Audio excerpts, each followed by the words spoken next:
Bonjour, Marie et ses amis poètes vous proposent aujourd'hui Henri-Frédéric Amiel, né le 27 septembre 1821 à Genève, mort le 11 mai 1881 à Genève, est un écrivain et philosophe suisse, auteur d'un journal intime exceptionnellement tant par son volume, 17 000 pages, que par la valeur et l'universalité de son message.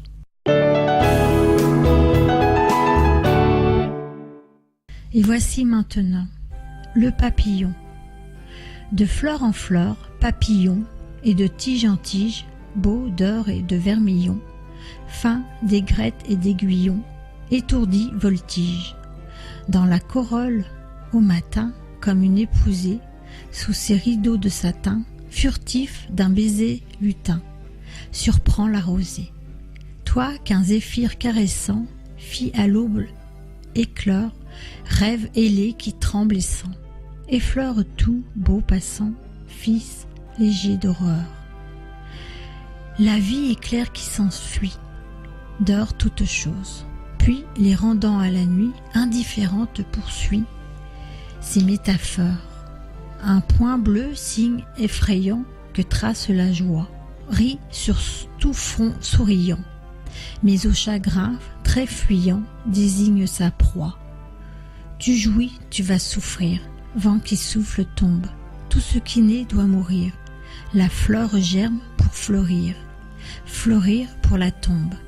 Astre qui, sur un fond noir, naît, lui, vole et passe, chaque être est brillant d'espoir, mais météore d'un soir s'éteint dans l'espace, bulle éblouissante aux yeux, qu'un rayon allume, où l'œil croit voir terre et cieux.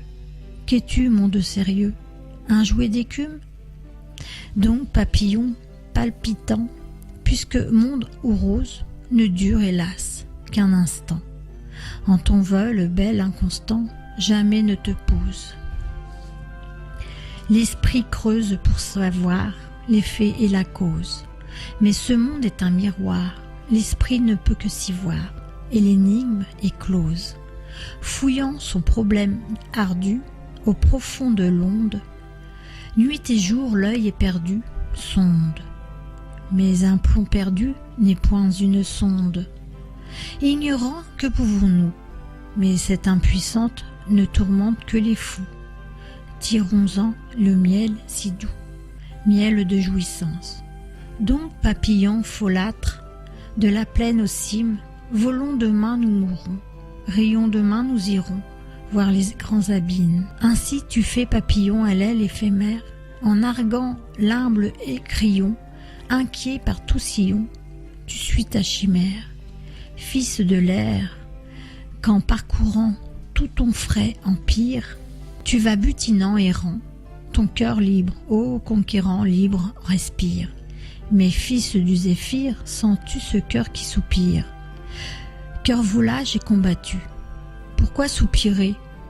Peux-tu nous le dire? Ô papillon de psyché, magnifique emblème, où tout calice penché, ton cœur avide à chercher, rechercher qui l'aime.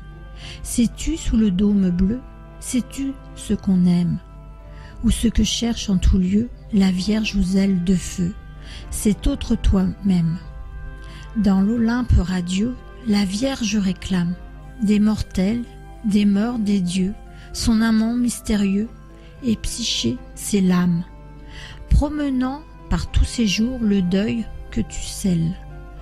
Psyché, papillon, un jour, puisses-tu trouver l'amour et perdre tes ailes. De fleur en fleur, papillon, et de tige en tige, fin d'aigrette et d'aiguillon, beau d'or et de vermillon, papillon voltige.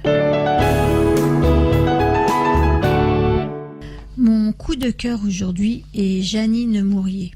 Bourguignonne, née à Beaume, émigre en Auvergne, habite Montluçon dans l'Allier, a toujours aimé écrire. Elle a été infirmière en psychiatrie.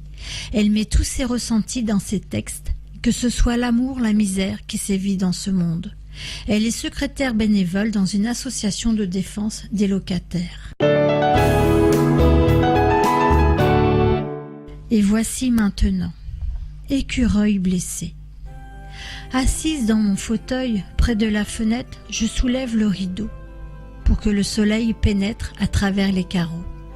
Tout à fait par hasard, je dirige mon regard vers le petit muret qui borde le superbe parc. J'aperçois ce bel écureuil qui court vers le noisetier. Mais voilà que je remarque qu'il a une patte blessée. Je quitte mon observatoire pour aller le chercher. Précautionneusement, à pas lents, je m'avance. Je dois le mettre en confiance. Il me laisse l'approcher. S'installe dans la main que je lui tends. Une fois remonté à la maison, je nettoie sa blessure. Je vais le garder jusqu'à demain. Puis j'irai le remettre dans la nature, en m'assurant qu'il ne craint plus rien. Marie et ses amis poètes vous remercient et vous donnent rendez-vous mercredi prochain. Au revoir.